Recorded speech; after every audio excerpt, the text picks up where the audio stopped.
Bismillahirrahmanirrahim. Assalamualaikum warahmatullahi wabarakatuh. Alhamdulillahi rabbil alamin. Wa bihi nasta'in ala umuri dunya waddin.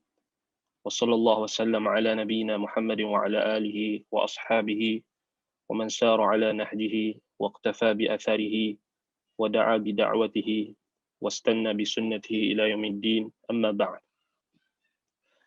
Alhamdulillah, bersyukur kita kepada Allah Subhanahu wa taala.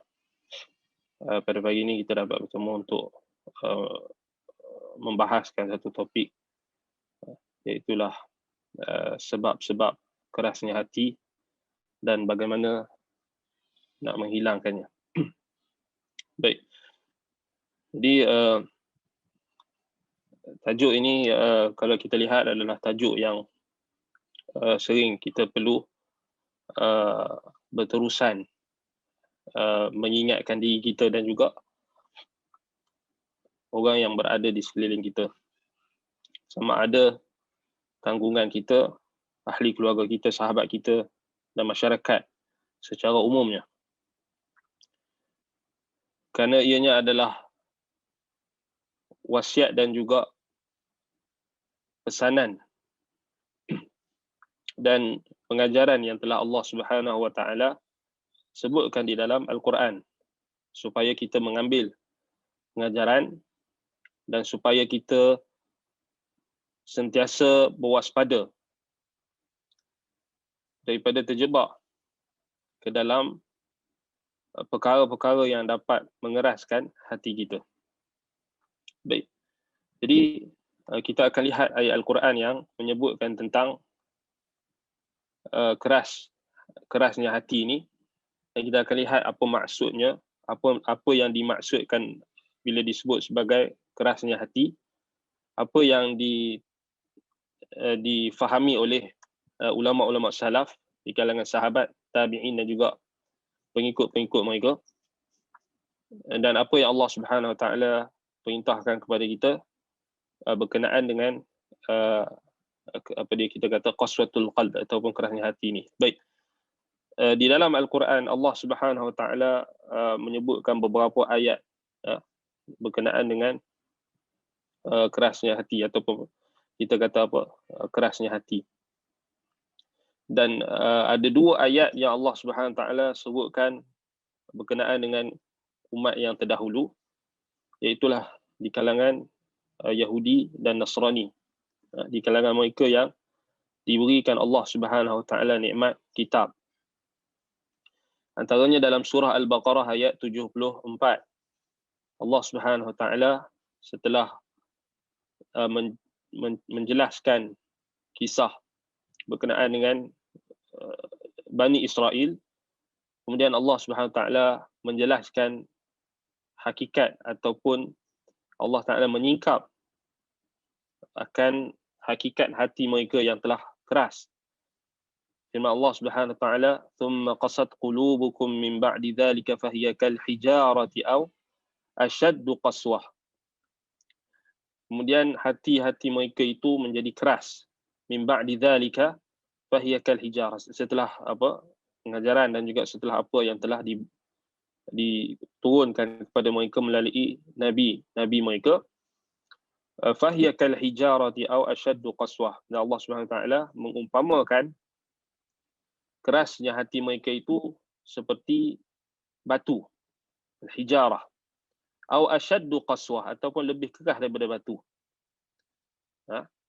Karena wa inna minal hijarati lama yatafajjaru minhu al-anhar. Karena ada di kalangan batu, di kalangan makhluk Allah yang bernama batu-batu itu yang dapat memancarkan daripadanya air-air. Maksudnya nak bagi tahu apabila kerasnya hati, ianya diibaratkan lebih keras berbanding batu, bahkan batu itu lebih lembut jika nak dibandingkan dengan kerasnya hati manusia. Baik. Kemudian dalam surah Al-An'am ayat 43 juga Allah Subhanahu wa taala menyebutkan berkenaan dengan umat yang terdahulu, falaula idh ja'ahum ba'suna tadarra'u walakin qasat qulubuhum wa zayyana lahumusy syaitanu ma kanu ya'malun. Kalaulah apabila datang kepada mereka azab kami yang merupakan amaran dan juga peringatan serta amaran kepada mereka. Tadarra'u, mereka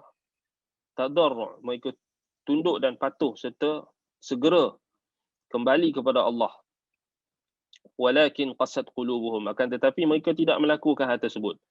Datanglah azab, datanglah peringatan, tetapi mereka tidak mengambil pengajaran. Mereka tidak terkesan dengan pengajaran yang telah Allah Subhanahu Wa Taala utuskan, yang telah Allah Subhanahu Wa Taala datangkan. Dan Allah Subhanahu Wa Taala menyebutkan puncanya adalah kerana kerasnya hati. Walakin qasat qulubuhum, kerana hati-hati mereka itu keras. Wa zayyana lahumus syaitanu ma kanu ya'malun, dan apa yang mereka lakukan itu telah diperhiaskan dan dielokkan, diperindahkan oleh syaitan atas apa yang mereka kerjakan.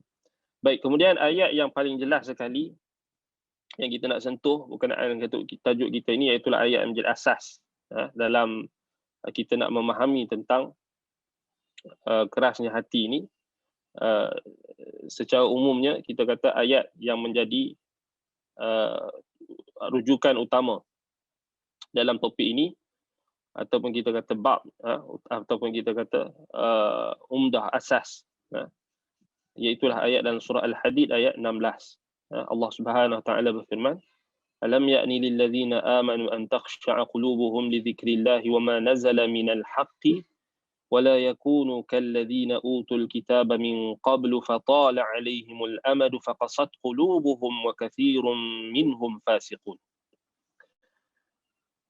Belum sampaikah lagi masanya bagi orang-orang yang beriman untuk khusyuk hati mereka mematuhi peringatan dan pengajaran Allah, serta mematuhi kebenaran Al-Quran yang diturunkan kepada mereka. Dan janganlah pula mereka menjadi seperti orang-orang yang telah diberikan kitab sebelum mereka, setelah orang-orang itu melalui masa yang panjang atau masa yang panjang, maka hati mereka menjadi keras. Dan banyak di kalangan mereka itu adalah orang-orang yang fasik. Ini derhaka kepada Allah Subhanahu Wa Taala. Baik, kalau kita lihat di dalam tafsir At-Tabari, Jami'ul Bayan Ta'wil Ayatul Quran. Baik, Ibn Abbas radhiyallahu anhuma ketika mentafsirkan alam ya'ni lil ladzina amanu an takhsha'a qulubuhum li dzikrillah, belum sampai ke masanya lagi orang-orang yang beriman untuk khusyuk hati mereka mematuhi peringatan dan pengajaran Allah dan juga kebenaran Al-Quran yang diturunkan. Baik, kata Ibn Abbas, ay tuti'u qulubuhum, yani takhsha'a qulubuhum, maksudnya hati-hati mereka taat, tunduk dan patuh, itu maksud khusyuk hati mereka. Kemudian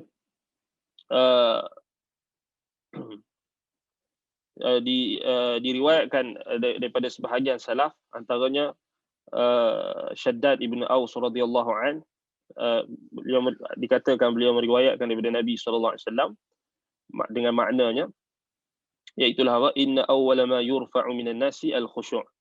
Sungguhnya perkara pertama yang terawal yang diangkat daripada manusia adalah khusyuk, iaitulah ketundukan hati yang taat.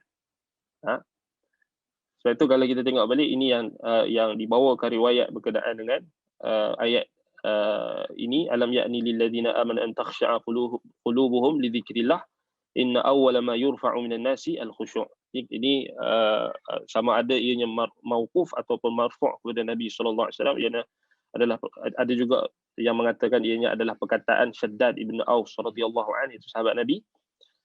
Dan ada juga yang mengatakan ianya marfu', tapi yang lebih jelas ianya mauquf kepada Shaddad ibn Aus, yang itu yang lebih masyhur, iaitulah inna awwala ma yurfa'u minan nasi al khusyu'. Perkara pertama yang mula diangkat daripada manusia ialah khusyuk, iaitulah ketundukan hati yang taat, hati yang patuh.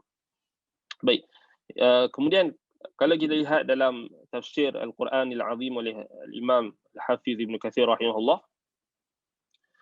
beliau menyebutkan ketika mentafsirkan ayat ini, beliau mengatakan, yaqulullahu ta'ala ama ana lil mu'minin an takhsha'a qulubuhum li dzikrillah ay talina 'inda dzikri wal mau'izati wa sama'il Quran fatafhamahu wa tanqadu lahu wa tasma'u lahu wa tuti'ahu.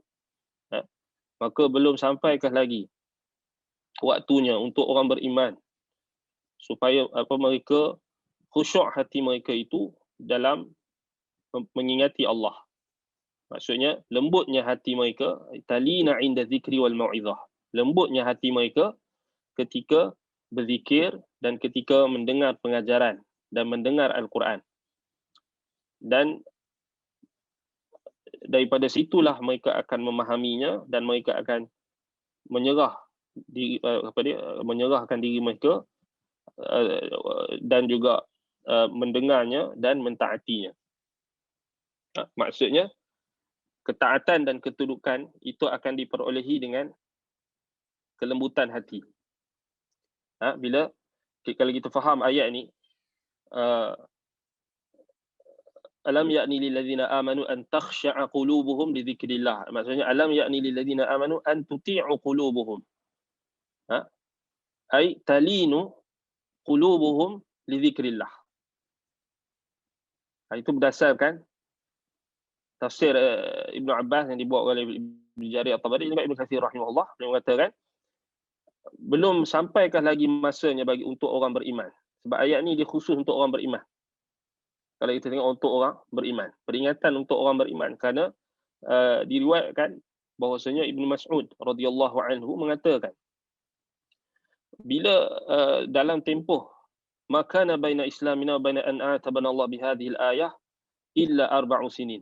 Maksudnya dalam tempoh sebelum turunnya ayat ini, kata Ibnu Mas'ud radhiyallahu an, tempoh sebelum turunnya ayat ini dengan Islam kami, maksudnya kami baru masuk Islam dan turunnya ayat ini, itulah 4 tahun. Maksudnya Allah Subhanahu Wa Taala memberi peringatan kepada para sahabat Nabi. Kenapa? Kerana para sahabat Nabi ketika itu apabila mereka mendengar Al-Quran, ada naik dan turun iman mereka. Apabila Nabi SAW menceritakan kisah-kisah dalam Al-Quran, contohnya, ada di kalangan sahabat yang mula rasa bosan. So ini kita tak boleh nafikan. Kerana apa? Kerana itu adalah, kita kata, sebelum ayat ni turun, mereka merasa bosan bila Nabi SAW membacakan ayat-ayat. So Ibn Mas'ud radhiyallahu anhu mengatakan, maksudnya di sini adalah tempoh antara turunnya ayat ini dengan Islam para sahabat, Islam Ibn Mas'ud dikatakan, iaitulah 4 tahun. Maksudnya dalam tempoh 4 tahun penurunan Al-Quran, maka ada waktu-waktunya yang para sahabat Nabi ni mereka merasa agak bosan apabila dibacakan Al-Quran. Apabila Nabi SAW mengulang-ulang bacaan Al-Quran dan mengulang-ulang kisah-kisah yang terkandung di dalam Al-Quran. Sebab itu kata kalau kita tengok dalam tafsir Ibn Katsir rahimahullah, dikatakan di sini, ataupun dalam Al-Baghawi kalau tak salah, Ma'alimut Tanzil, dikatakan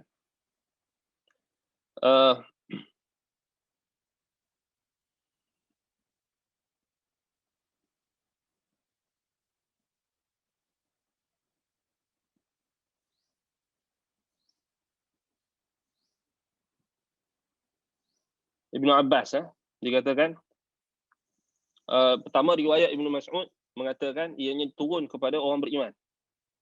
Maksudnya ayat ni Allah Ta'ala cela orang beriman yang mudah rasa bosan dengan ayat-ayat Quran. So ini kita kena faham sebelum ayat ni turun. Ibnu Mas'ud kata 4 tahun sebelum turunnya ayat ni.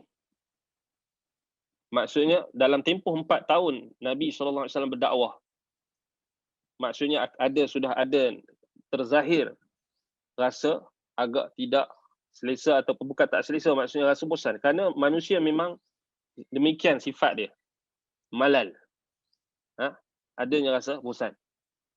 Baik, kemudian kalau kita tengok balik riwayat Al-Kalbi dan Muqatil bin Sulaiman, mereka mengatakan nazalat fil munafiqin ba'da al-hijrah. So, ayat ni turun pada orang-orang munafik setelah hijrah. Setahun selepas hijrah.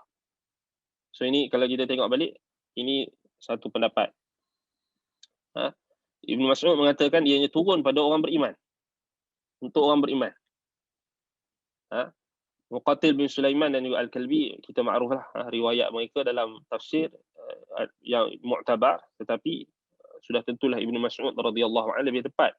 Bahkan ayat ini, siak ayat ini lagi jelas menunjukkan memang ianya ditujukan kepada orang-orang beriman. Alam ya'ni lil ladzina amanu an takhsha'a qulubuhum li dzikrillah. Memang untuk orang beriman.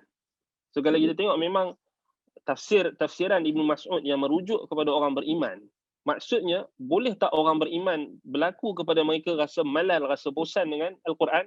Boleh, harus. Ianya harus berlaku. Ianya boleh berlaku. Berlaku kepada generasi yang dipuji oleh Allah Subhanahu Wa Taala, itu para sahabat. Tetapi kita kena faham, kebosanan para sahabat terhadap Al-Quran tidak menyebabkan mereka berpaling daripada Al-Quran. Itu beza dia.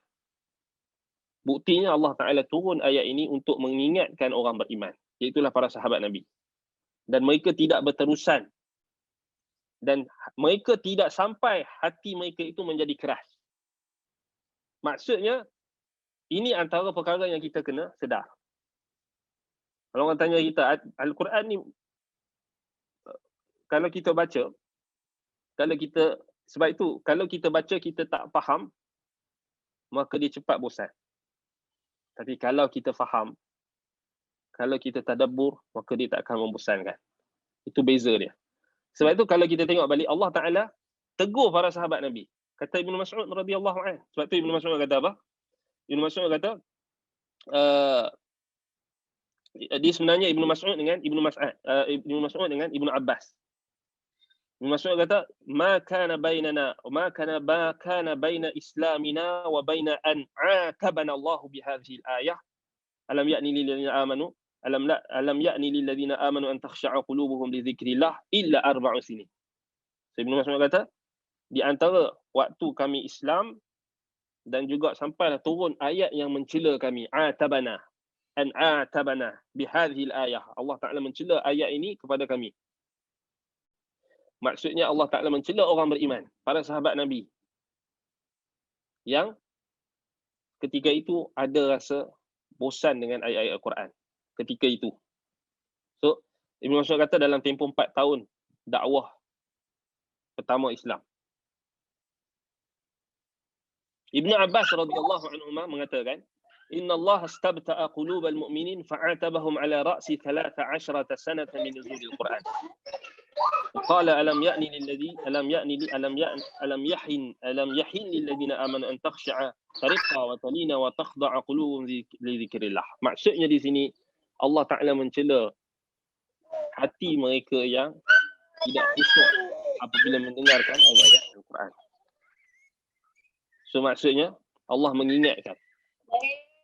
mengingatkan para sahabat akan hati mereka yang tidak khusyuk, tidak tunduk terhadap ayat-ayat Allah. Tidak khusyuk. Maksudnya tidak khusyuk. Baik, ada percanggahan tak dengan mereka, para sahabat, sebagai sebaik-baik manusia? Tidak ada percanggahan. Kerana ini adalah peringatan untuk orang beriman. Dan para sahabat telah mengambil peringatan ini dan mempraktikkan peringatan ini dengan sebaik-baiknya. Itu jawapan dia. So dia tak ada kontradik dengan pujian Allah, pujian Nabi SAW kepada para sahabat. Bahkan ini menunjukkan kelebihan mereka. Allah Ta'ala tegur mereka melalui Nabi SAW menyampaikan kepada mereka Al-Quran. So sebab itu kita tengok Ibn Abbas dengan Ibn Mas'ud radhiyallahu an memang mentafsirkan ayat ini ataupun kita kata menjadikan ayat ini sebagai, kita kata, sasarannya memang merujuk kepada orang-orang beriman. Bahkan siap ayat, konteks ayat ni memang Allah Ta'ala sebut alam ya'ni lil ladzina amanu. Memang jelas Allah Ta'ala sebut orang-orang beriman. So dia tidak ditujukan kepada orang-orang munafik. Walaupun orang-orang munafik pun termasuk juga ditujukan semua pengajaran dan juga perintah dalam Al-Quran. Maksudnya perintah ni perintah umum, tetapi ayat ini khusus kepada orang-orang beriman, khusus untuk orang para sahabat, tetapi al-ibrah bi umumil lafzi la bi khususis sabab. Ibrah itu, pengajaran itu, maka dia dikira berdasarkan keumuman lafaz, bukan pengkhususan sebab. Bukan dikhususkan kepada orang tertentu untuk mengambil pengajaran, bahkan semua. Baik. Jadi kalau kita tengok dalam tafsir Ibn Katsir rahimahullah, Imam Ibn Katsir mengatakan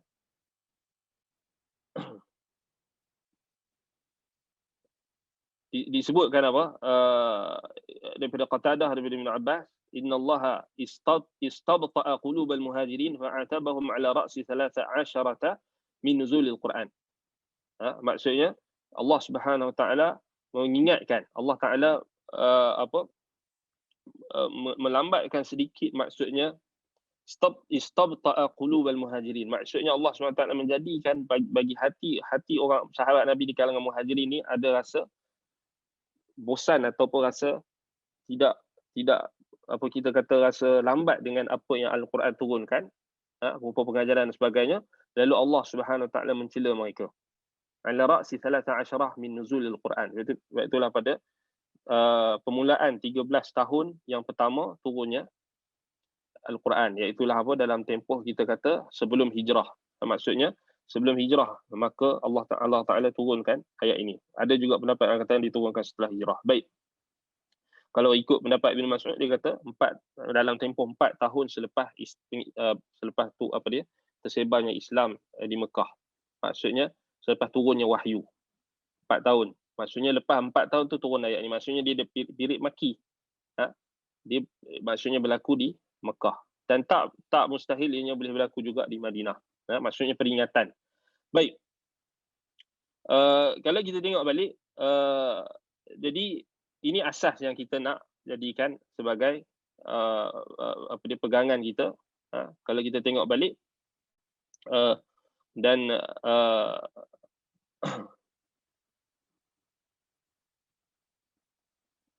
baik, kalau kita tengok dalam tafsir Ibn Katsir disebutkan,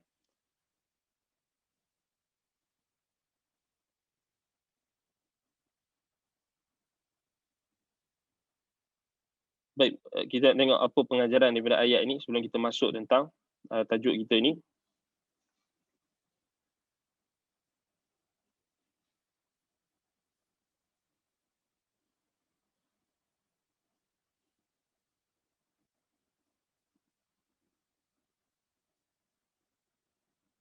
Nahallahul mu'minin, kata Imam Ibn Katsir. Kemudian bila menjelaskan tentang ayat wala yakunu kalladzina utul kitaba min qablu fatala alaihimul amadu faqasat qulubuhum. Janganlah kamu menjadi seperti orang-orang yang diberikan Alkitab sebelum kamu, iaitu Yahudi dan Nasrani. Fatala alaihimul amad. Maksud fatala alaihimul amad, maksudnya apabila lamma tatawala alaihimul amad. Bila generasi demi generasi, masa berlalu, makin lama masa berlalu, generasi ke generasi, maka apa? Mereka mengubah kitab-kitab Allah. Fabaddalu kitab Allah. Mengubah kalamullah, mengubah kitab-kitab Allah. Jadi kata Imam Ibn Katsir, nahallahul mu'minin an yatashabbahu billadzina hamalul kitaba qablahu minal yahudi wan nasara.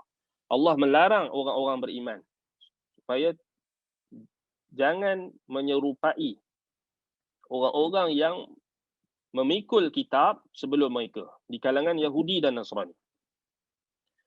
Setelah lamanya berlalu zaman, waktu, yang amad di sini dia boleh berlaku amaduz zaman. Maksudnya waktu yang panjang. Dalam waktu yang panjang, maka menyebabkan mereka merasa bosan, menyebabkan mereka merasa tidak sabar. Lalu mereka mengubah kitab-kitab Allah yang ada di tangan mereka, dan mereka ubah dengan tangan-tangan mereka, dan mereka menjual ayat-ayat Allah dengan harga yang sedikit, dan mereka mencampakkan ayat-ayat Allah itu, perintah-perintah dan larangan-larangan Allah itu di belakang-belakang mereka. Wa aqbalu ala ara'il mukhtalifah wal aqwali mu'tafikah. Lalu mereka cenderung dan menerima pendapat-pendapat yang berbeza dan bertentangan dengan perintah dan larangan Allah. Apa yang Allah Ta'ala perintahkan dan apa yang Allah SWT larangkan. Wa qalladur rijala fi dinillah. Lalu mereka bertaklid. Mereka mengikut secara membabi buta. Taklid kepada orang-orang agama. Wattakhadhu ahbarahum wa ruhbanahum arbaban min dunillah. Mereka menjadikan rahib-rahib mereka, pendeta-pendeta mereka sebagai tuhan-tuhan selain Allah. Maksudnya dalam menghalalkan dan mengharamkan. Menghalalkan sesuatu dan mengharamkan sesuatu. Sebagaimana dalam hadis yang sahih. Itu maksud menjadikan arbaban min dunillah. Takhadhu ahbarahum wa ruhbanahum arbaban min dunillah. Fa'inda dhalika qasat qulubuhum. Maka ketika dalam keadaan tersebut, maka keraslah hati mereka. Fala yaqbaluna mau'izatan. Maka mereka tak menerima lagi nasihat pengajaran. Wala talinu qulubuhum biwa'din wala wa'id. Dan ketika itu tidaklah hati-hati mereka itu akan lembut. Tidaklah lembut dengan ancaman dan juga ganjaran yang dijanjikan oleh Allah Subhanahu wa taala. Tidak memberi kesan. Jadi di sini ayat ini kalau kita tengok balik, Allah Subhanahu Wa Taala, mula-mula Allah Taala, kita faham daripada siap ayat ni, konteks ayat ni, Allah Taala ingatkan orang beriman supaya khusyukkan hati mereka, tundukkan hati mereka untuk mengingati Allah dan untuk memahami apa yang terkandung di dalam perintah-perintah yang Allah Taala turunkan, dan jangan menjadi seperti orang-orang yang diberikan Alkitab sebelum mereka, iaitulah Yahudi dan Nasrani. Mereka baca Quran, mereka baca kitab, mereka tak baca. Mereka baca Taurat, mereka baca, mereka melafazkan Taurat, mereka melafazkan Injil, mereka melafazkan Mazmur ataupun kita kata Zabur, tetapi mereka tak faham. Itu maksud dia. Mereka tak, hati mereka tak tunduk, hati mereka tidak khusyuk. Fatala alaihimul amad faqasat qulubuhum. Bila berlaku generasi demi generasi, maka itulah yang menyebabkan mereka mengubah ayat-ayat Allah dan lalu mengubah perintah dan larangan Allah, menghalalkan apa yang Allah haramkan, mengharamkan apa yang Allah halalkan. Mereka bertaklid kepada guru-guru mereka semata-mata ataupun orang-orang agama mereka, kata Ibnu Katsir. Mereka menjadikan padri dan rahib-rahib mereka sebagai Tuhan-Tuhan selain Allah. Maka itulah yang menyebabkan hati mereka keras. Wa katsirun minhum fasiqun. Dan bahkan, dan kebanyakan di kalangan mereka itu adalah fasik. Kebanyakan di kalangan mereka, iaitulah sama ada balik kepada alladzina na'utul kitab, iaitulah apa? Iaitulah orang-orang yang diberikan kitab itu, yang mereka tak mengamalkan isi kitab. Mereka tak mengamalkan apa yang Allah Ta'ala telah turunkan kepada mereka. Itulah yang menyebabkan hati mereka keras dan tidak bermanfaat lagi terhadap pengajaran dan juga ancaman dan juga janji ganjaran yang Allah Ta'ala telah janjikan untuk mereka. Baik. Dan Allah Ta'ala sebut kebanyakan di kalangan mereka itu adalah orang-orang yang fasik. Baik.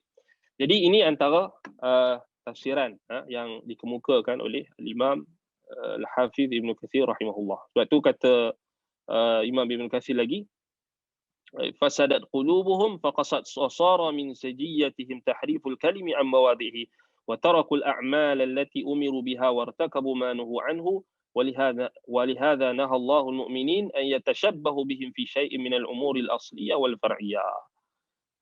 قسat qulubuhum. Ini kalau kita tengok ditafsirkan oleh Katsir rahimahullah dengan ayat dalam surah Al-Maidah ayat 13. فبما نقضهم ميثاقهم لعناهم وجعلنا قلوبهم قاسية يحرفون الكلمة عن مواضعه ونسوا حظا مما ذكروا به. Maksudnya hati mereka itu rosak, dan disebabkan hati-hati mereka itu rosak, maka faqasat qulubuhum fafasadat wa qasat qulubuhum. Rosak hati mereka dan juga keras hati-hati mereka. Dan akhir sekali, kebiasaan mereka dalam berinteraksi dengan kitab-kitab mereka hanyalah mereka mengubah ayat-ayat Allah, mengubah makna ataupun mengubah isi kandungannya, ataupun mereka meninggalkan dan tidak mempraktikkan apa yang diperintahkan oleh Allah SWT untuk dipraktikkan. Itu maksudnya. Dan Allah melarang kita wala yakunu kalladzina utul kitaba min qabl. Janganlah mereka menjadikan ataupun mengikuti ataupun menjadi seperti orang-orang yang telah diberikan Alkitab sebelum mereka. So Allah Ta'ala Allah Ta'ala mencela Ahlul Kitab. Mereka diberikan kitab tetapi mereka tidak khusyuk dan tidak tunduk, tidak patuh, tidak mengamalkan apa yang telah Allah Ta'ala turunkan. Baik, dan disebabkan oleh hati mereka yang keras. Baik, jadi ini asas ayat yang kita perlu faham berkenaan dengan kerasnya hati. Baik, kemudian kita nak tengok apakah yang dimaksudkan dengan maksud keras hati. Baik, jadi apa yang berdasarkan ayat yang kita bacakan tadi dan apa yang kita nak sentuh di sini, iaitulah apa? Maksud kerasnya hati ini, iaitulah yang pertama kita ambil daripada ta'rifan Ibn Abbas. Sebagaimana yang dinukilkan oleh Imam Al-Baghawi rahimahullah, iaitulah apa? Al-mailu ila dunya wa i'radu an mawa'idillah. Ini antara maksud keras hati yang dimaksudkan oleh terjemahan Al-Quran Abdullah bin Abbas radhiyallahu anhuma. Cenderung kepada dunia dan berpaling dari pengajaran Allah. Baik. Kemudian Ibnul Manzur pula di dalam Lisanil Arab mengatakan kerasnya hati, hilangnya kelembutan, rahmat dan khusyuk dalam hati. Jadi dia tak lari daripada apa? Dia tak lari daripada dalam surah Al-Hadid tadi. Maksudnya hilangnya khusyuk dalam hati. Maksud khusyuk ni ketundukan yang ada di dalam hati, tunduk kepada perintah Allah. Baik. Kemudian Al-Qari pula mengatakan maksud keras hati iaitulah berpalingnya hati dari mendengar kebenaran, cenderung untuk bergaul dengan semua jenis manusia. Cenderung untuk bergaul dengan semua jenis manusia. Ini keras hati. Apa maksud dia? Maksudnya mudah. Orang yang dia kata kita tak perlu pilih kawan. Bergaullah dengan semua orang. Tak perlu pilih kawan. Kemudian bila tak perlu pilih kawan, maka apa yang jadi? Kita kena cari redha semua kawan kita. Jadi dia tak perlu, maksudnya kalau ada pendirian ataupun ada prinsip yang jelas, terpaksa dikorbankan semata-mata untuk mendapat keredaan manusia pun dia korbankan. So ini menarik. Al-Qari disebutkan cenderung untuk bergaul dengan semua jenis manusia ini, maksudnya banyak bergaul dengan manusia tanpa memilih agama mereka ataupun ketakwaan mereka, maka itu termasuk daripada ta'rif yang ditakrifkan oleh Al-Qari sebagai kerasnya hati. Kita akan tengok nanti tanda-tanda keras hati. Sedikitnya rasa takut, tak ada rasa khasyah. Tiada khusyuk dan tangisan, yakni takutkan Allah. Tiada khusyuk dan tangisan, ketundukan dalam hati dan juga tangisan. So ini alamat, maksudnya alamat tangisan, takutkan Allah. Banyak lalai dari negeri yang kekal abadi. Banyak yakni kelalaiannya itu sangat banyak daripada mengingati akan kita kata negeri yang kekal abadi, iaitu akhirat. Baik, Asy-Syaukani pula mengatakan kerasnya hati, kurangnya rasa simpati dan tiada terkesan hatinya dengan kebenaran. Tak terkesan dengan kebenaran. Maksudnya kebenaran takkan mungkin mampu untuk mempengaruhi hatinya. Kerana hati sudah keras. Dan kurang rasa simpati. Sama ada simpati kepada diri sendiri ataupun simpati kepada orang lain. So penting. Al-Qurtubi pula mengatakan kosongnya hati dari inabah dan tunduk kepada ayat-ayat Allah. Kosongnya hati dari inabah. Maksud inabah iaitulah sentiasa kembali kepada Allah. Tak ada inabah. Baik. As-Sa'di pula mengatakan hati yang tidak lembut dengan kitabnya. Tidak lembut dengan kitabnya. Dengar ayat Quran tu rasa tak ada rasa apa? Tak ada rasa seronok, tak ada rasa gembira, tak ada rasa apa? Paling takut rasa berat, rasa tak suka. Na'udzubillah min dzalik.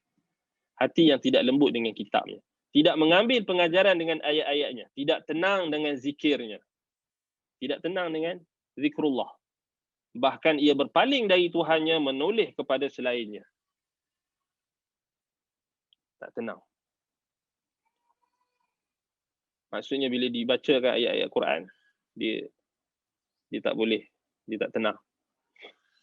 Kemudian, tetapi kalau dibacakan qasidah ke apa benda, oh dia seronok. Boleh jadi juga kerasnya hati ni dia seronok dengan Al-Quran, tapi seronok dia dengan Al-Quran tu tak sama dengan seronok dia dengar muzik. Dia dengar muzik lagi seronok. Contoh, keras hati. Dengarnya Al-Quran, dia tak rasa gembira, dia tak rasa lembut, dia tak rasa tenang. Tetapi kalau dia dengar qasidah, dia dengar qasidah yang bergendang, yang bermuzik, beralat muzik, oh, dia kata tenang. Jadi itu tanda kerasnya hati. Kan? Na'udzubillah min zalik. Baik. Jadi maksud ini antara sebahagian maksud keras hati yang dikemukakan oleh para ulama. Baik. Kemudian kita nak tengok tanda-tanda kerasnya hati. So ni supaya kita check lah pada diri kita. Dan kita scan sendiri diri kita. Kita tak perlu scan orang lain, kita scan diri kita. Kita tengok diri kita dulu. Hasibu anfusakum qabla an tuhasibu. Qabla an tuhasabu. Hisablah diri kamu, hitunglah diri kamu sebelum kamu dihitung. Baik. Jadi kita tengok ni semua ada kat kita lah kan. So, kita tak kata kat orang kita semua. Semua ni ada kat kita. Kekurangan dan sebagainya. Itu first. Baik, yang pertama, malas dalam mengerjakan ketaatan dan amalan kebaikan. Malas juga melaksanakannya dalam rangka melaksanakannya tanpa khusyuk dan ketenangan. Melihat amalan fardu dan kewajipan syariat itu sebagai bebanan yang harus dijauhi. Ataupun boleh jadi juga malas dalam mengerjakan ketaatan dan amalan kebaikan ni maksudnya boleh jadi juga maksudnya dia bukan tak buat amalan, tapi dia beramal. Dia beramal tetapi kita kata apa, khusyuk tu tak ada. Khusyuk tu tak ada. Dia beramal tetapi khusyuk tak ada, kurang khusyuk. Dia beramal tetapi dia rasa berat. Bukan tak semestinya kerasnya hati ni dia yang tu memang keras, memang keras terus lah, batu terus jadi batu terus memang teruk lah.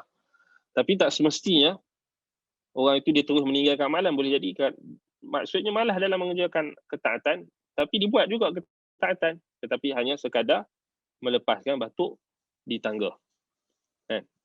Lepaskan batuk di tangga. Dia tak buat dengan bersungguh-sungguh.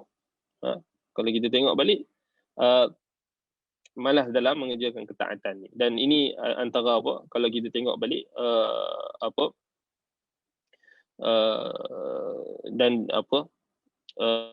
dia melihat bebanan ataupun kefarduan dan kewajipan syariat itu hanyalah sebagai bebanan. Nak pakai tudung dia kata ni membebankan. Nak hijab, nak menutup aurat, dia kena membebankan. Saya belum bersedia, membebankan saya. Jadi tanda kerasnya hati. Nampak? Lagi apa lagi? Nak baca Quran, saya belum bersedia. Saya takut tajwid salah, saya takut saya berdosa. Dia rasa beban, dia rasa bebanan. Tapi itu hanyalah alasan sebenarnya. Malas dalam mengerjakan ketaatan dan amalan kebaikan. Boleh jadi dibuat tetapi dia melaksanakan tanpa khusyuk dan ketenangan. Dibuat dengan tergesa-gesa. Hanya melepaskan batuk di tangga. Sekadar buat. Orang puasa dia pun puasa. Orang puasa pun puasa dia tak makan tak minum. Tapi dibuat benda yang lara. Na'udzubillah min dzalik. Nasallallahu salamata wal afiyah. Baik. Yang kedua, tidak terkesan dengan ayat-ayat Al-Quran. Tidak terkesan dengan nasihat pengajaran. Raqaiq, perkara-perkara yang dapat melembutkan hati. Dia tak terkesan. Dan dia akan, kalau kita tengok balik, bahkan kalau baca Al-Quran, kalau dengar Al-Quran, hanya menambahkan kelalaian. Dan dia tidak akan mendapat kesan dan pengaruh daripada bacaan Al-Quran. Sekadar ini juga hati-hati. Ada orang boleh jadi dia dengar Quran. Dia dengar Quran, dia pasang Quran. Macam kita selalu pergi, kadang-kadang kita pergi dekat kedai orang. Maaf kita bagi contoh ni. Mungkin terasa ke siapa-siapa. Kadang-kadang tu ada orang dia dekat kedai kan. Kedai dia tu dia jual barang, kemudian dia pasang ayat Quran. Tapi kita tengok dia bukan dengar pun, dia main handset. Dia pasang ayat Quran tu sekadar nak kononnya nak berkat perniagaan dia tu, jadi dia pasang Quran. Salah. Itu antara contoh orang yang keras hati dia. Jadi baca Quran dia sambil baca Quran dia pasang, tapi dia duk buat benda lain. Dia tak dengar. Tak tahulah, kita sangka baik mungkin dia dengar, tapi kita tengok dia duk main, buka phone tu duk tengok drama pula, duk main game. Macam mana tu? Bertentangan tu. Ayat Quran dia dengar untuk didengar.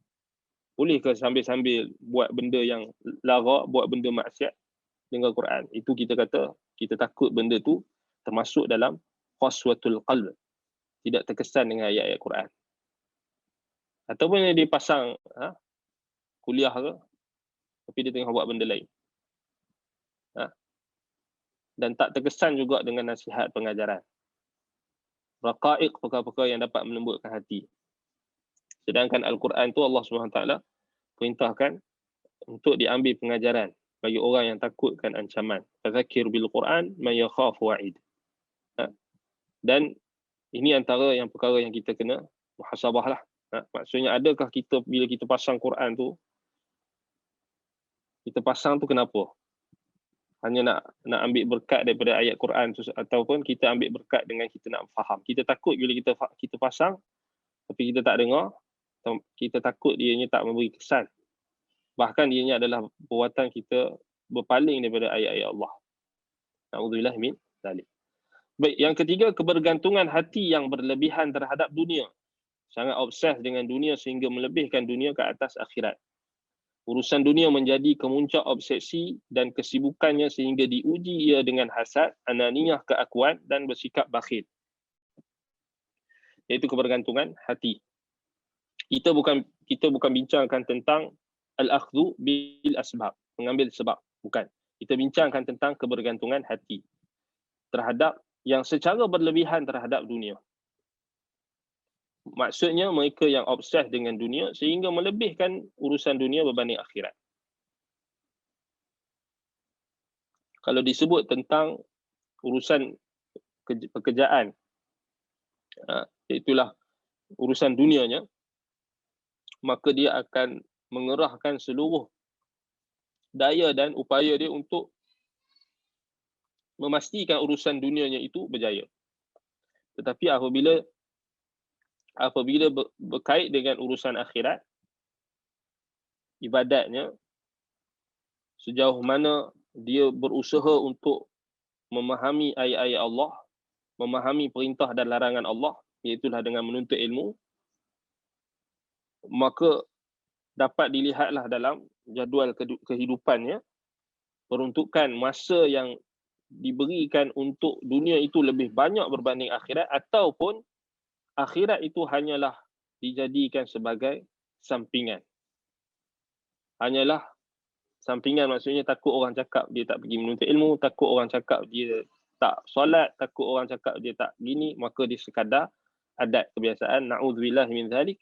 Itu adalah menunjukkan obses terhadap dunia ini, iaitu melebihkan dunia berbanding akhirat, dan menjadikan kemuncak obsesi itu dan kesibukannya itu hanya pada urusan dunia, maka ia sehingga menguji, Allah akan uji dia dengan hasad, ananiyah, keakuan dan bersikap bakhil. Dan inilah yang kita lihat dalam zaman kita ini, kita diuji dengan sikap-sikap ini yang ada dalam kebanyakan manusia.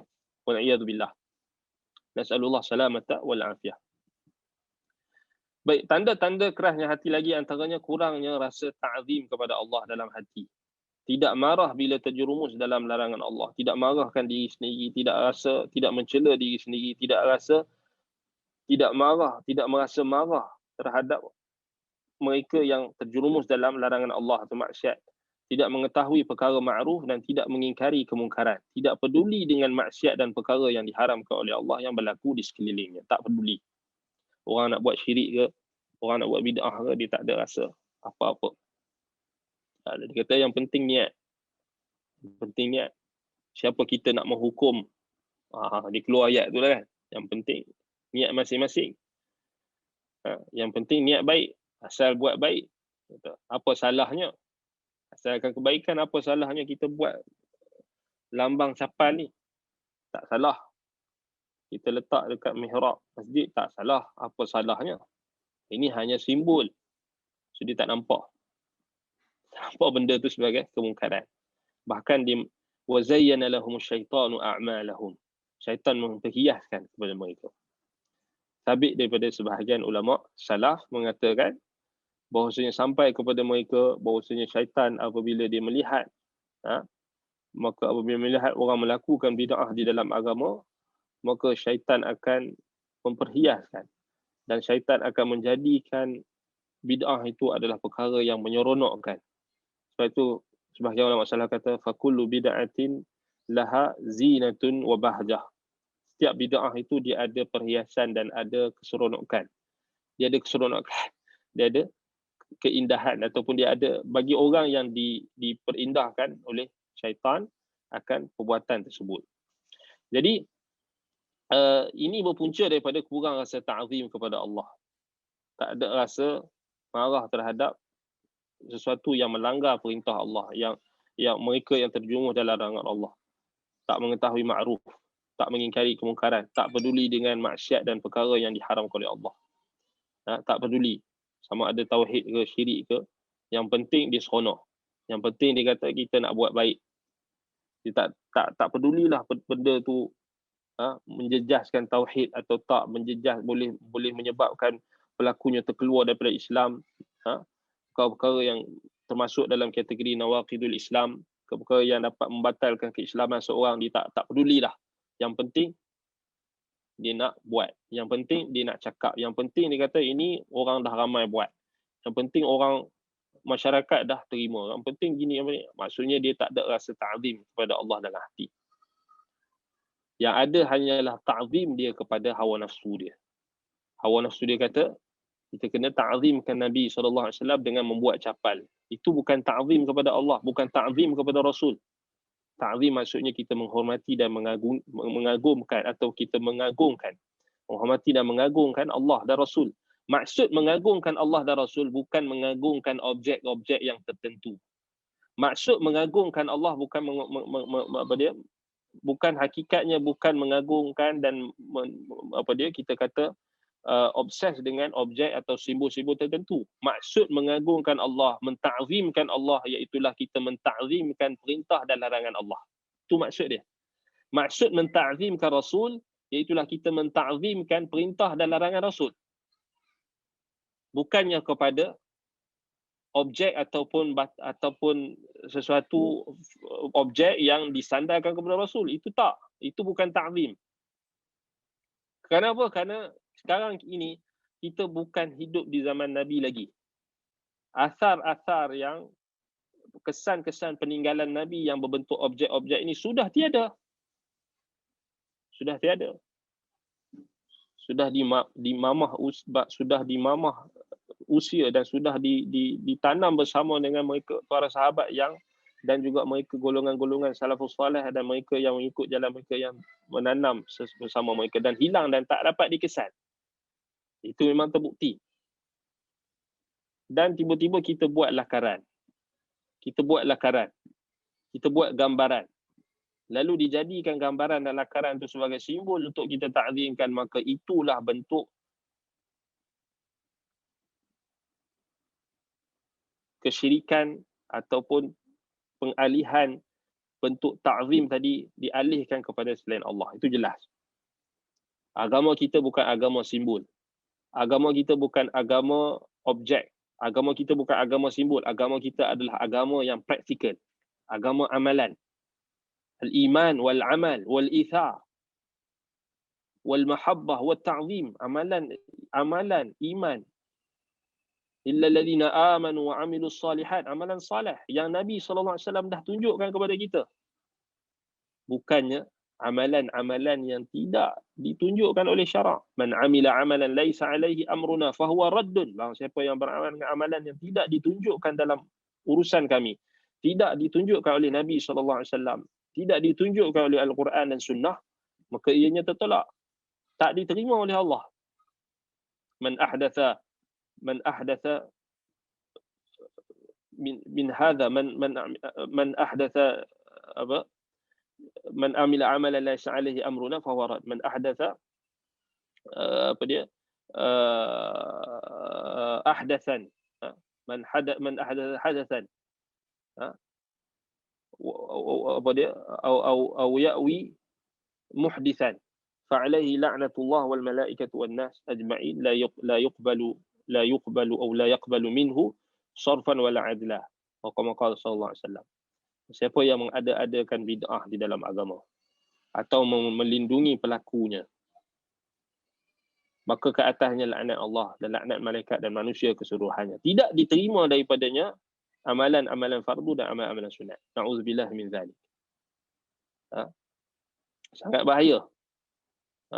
Dan Nabi SAW menghalau ketika di haud, di telaga, nanti Nabi akan dihalau orang-orang yang melakukan bid'ah di dalam agama. Pokok tambah di dalam agama yang tidak pernah ditunjukkan oleh Nabi SAW. Suhqan liman baddala ba'di.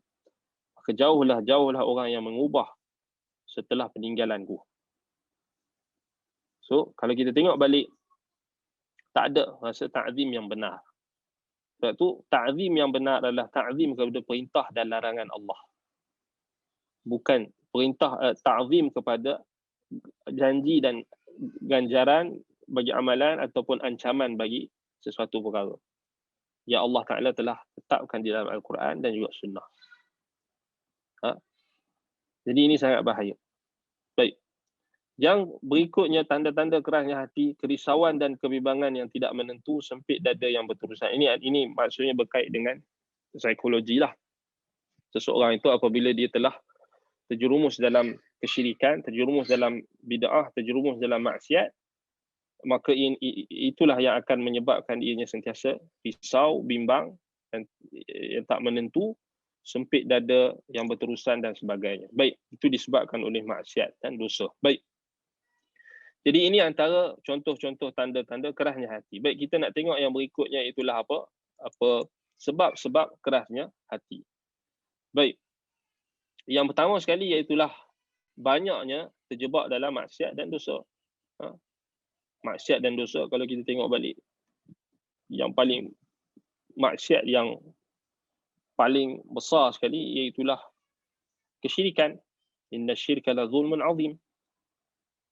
Dosa yang paling besar, inna syirka la zulmun azim. Punya syirik itu adalah dosa yang paling besar. Ala unabbi'ukum bi akbaril kabair. Asyirk al-isyraku billah, kata Nabi SAW, sebagaimana dalam hadis Abdullah bin Mas'ud radhiyallahu anhu. Nak tak aku bagi tahu kepada kamu adalah apa dia? Akbarul kabair. Dosa yang paling besar. Antaranya al-isyraku billah. Ataupun dalam sebagai riwayat an taj'ala lillahi niddan wa huwa khalaqaka. Engkau mensyirikkan Allah, engkau menjadikan bagi Allah itu ada sekutu sedangkan dialah Allah yang menciptamu. Allah Subhanahu wa taala memerintahkan kita hanya mengabdikan diri kita kepadanya dalam doa kita, dalam ibadat kita, dalam istighasah kita, dalam permohonan, permintaan, isti'anah, istighatsah, iyyaka na'budu wa iyyaka nasta'in, hanya kita sembah Allah sahaja dan hanya kepada dia sahaja kita memohon pertolongan, tetapi kita mengalihkan pertolongan dan permintaan itu kepada selain Allah. Kebergantungan hati itu hanya patut diberikan kepada Allah semata-mata kerana dialah makluh, dialah sembahan kita, dialah Tuhan kita yang mencipta kita, yang memberi nikmat kepada kita.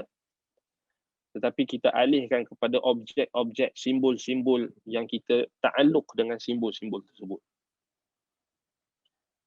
sehingga dijadikan sebagai tangkal, sehingga digantung di dalam kereta, sehingga digantung di dalam rumah, sehingga dianggap sebagai dapat menolak kemudaratan dan dapat menolak dan dapat mendatangkan manfaat, maka itu adalah syirik. Kesyirikan yang sangat jelas. Bahkan jika ianya berlaku dengan keyakinan terhadap hal tersebut dapat memberi manfaat, maka ianya adalah kufur. Yang mana kekufuran yang dapat mengeluarkan, kufur akbar yang dapat mengeluarkan pelakunya daripada Islam. Wal'iyadzubillah. Banyak terjebak dalam kesyirikan, bid'ah, dosa, maksiat. Maka itu antara sebab kerasnya hati. Kemudian lalai dan leka juga adalah antara sebab kerasnya hati.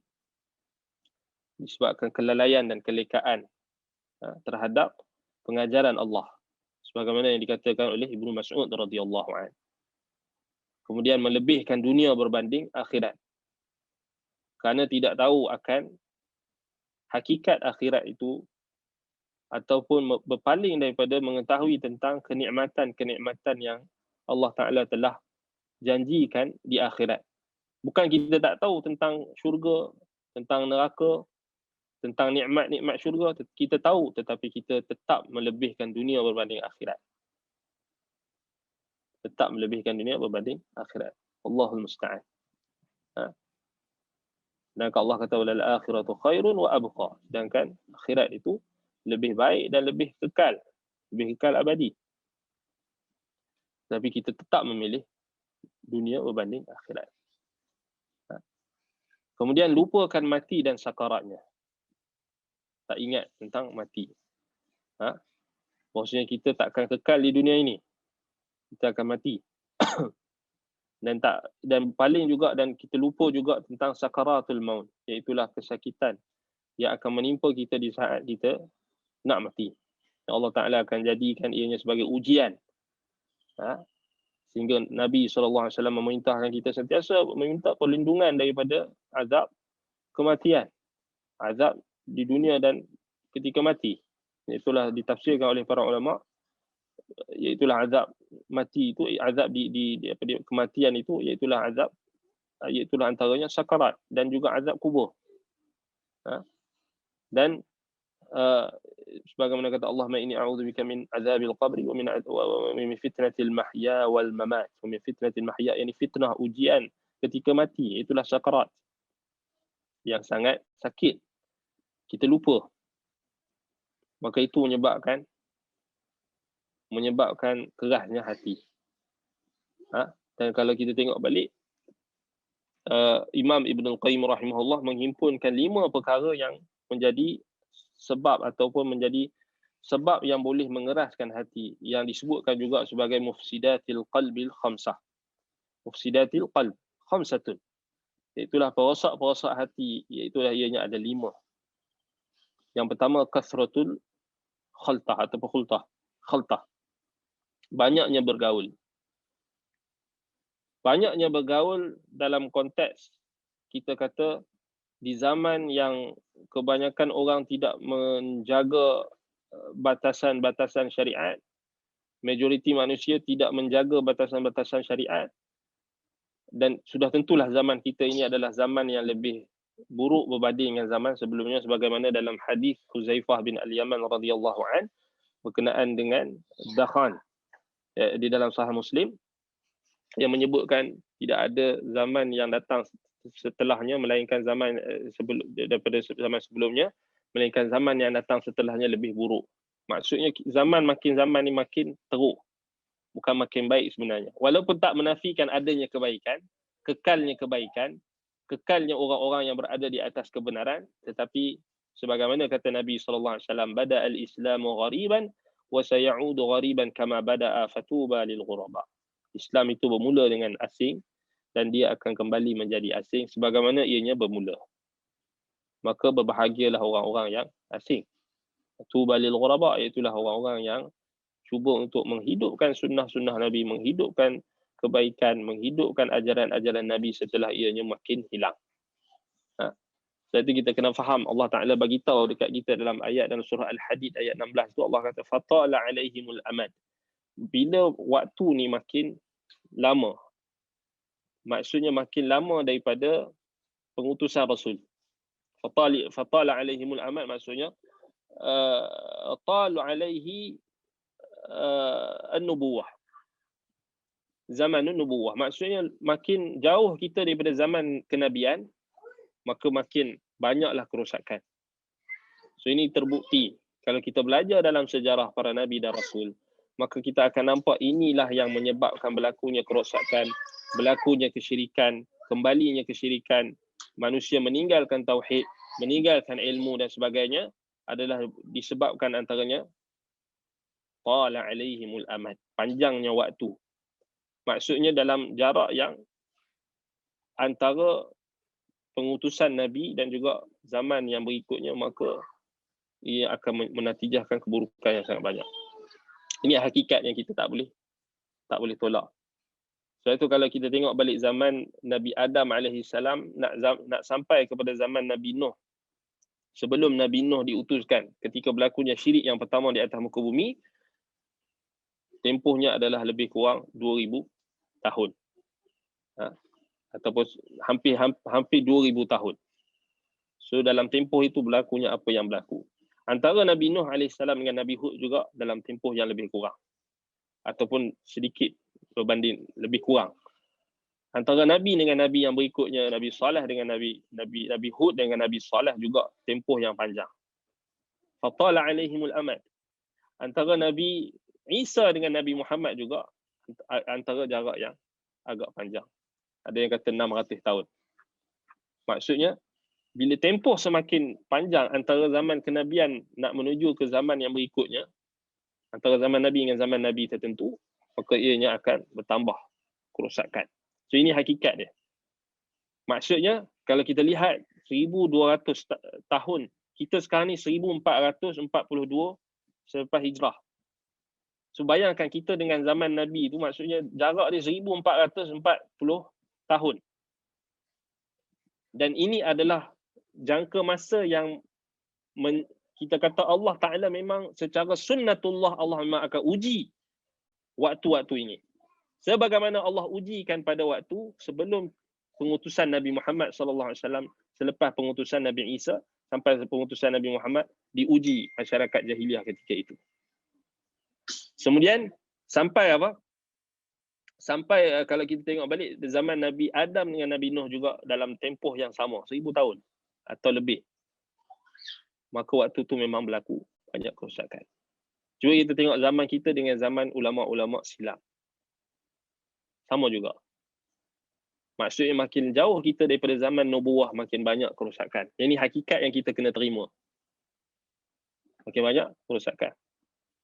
Sebab itu manhaj salaf ini adalah manhaj yang bukan mudah untuk didakwa. Perlu datangkan pembuktian dari sudut sejauh mana benar amalan, praktik pengamalan. Sebab tu kalau kita tengok balik, banyaknya bergaul, maksud dia dalam konteks ni, banyak bergaul dengan semua manusia sehingga tidak ada lagi warak di dalam pergaulan. Sama ada bergaul dengan ahli bid'ah, bergaul dengan orang-orang musyrikin, menjadikan orang-orang kafir dan orang-orang musyrikin sebagai teman, sebagai wali, sebagai teman setia, diletakkan wala' dan bara' itu, maksudnya dihapuskan kesetiaan yang di atas dasar Allah dan Rasul, kebencian di atas dasar Allah dan Rasul. Bahkan orang nak sebut benci pun sekarang ni tak berani. Dia kata tak ada istilah kebencian. Sedangkan dalam agama kita, Nabi SAW sebut jelas dalam hadis, al-hubbu fillah wal bughdu fillah. Inna man abghada man ahabba lillah wa abghada lillah wa a'ta lillah wa mana'a lillah faqad istakmala al-iman. Awthaqul ura al-iman al-hubbu fillah wal bughdu fillah. Jelas. Nabi SAW beritahu dalam agama kita ni ada kebencian. Kebencian kerana Allah. Ada kebencian. Siapa yang kata tak ada istilah kebencian, maka dia telah menafikan perintah Allah dan Rasul. Sebab baru-baru ni hari kita tengok ada orang dibuat poster, dia kata tiada istilah kebencian. Di umum. Dan ini kita kena berbetulkan. Kalau kita tak balik kepada Al-Quran dan Sunnah, itu memang keliru. Kebencian ada, tetapi kebencian kalau disalurkan kerana Allah, maka ianya ibadat. Kecintaan disalurkan kerana Allah, maka dia ibadat. Kebencian juga, sebagaimana kecintaan kita kepada seseorang itu kerana Allah akan menatijahkan pahala, dan kecintaan Allah, begitulah juga kebencian kita kepada sesuatu perkara kerana Allah juga akan menatijahkan kecintaan Allah Subhanahu wa taala. Maksudnya kasratul khaltah, bergaul dengan banyak tanpa memilih lagi teman. Sedangkan Nabi SAW memerintahkan kita untuk memilih teman.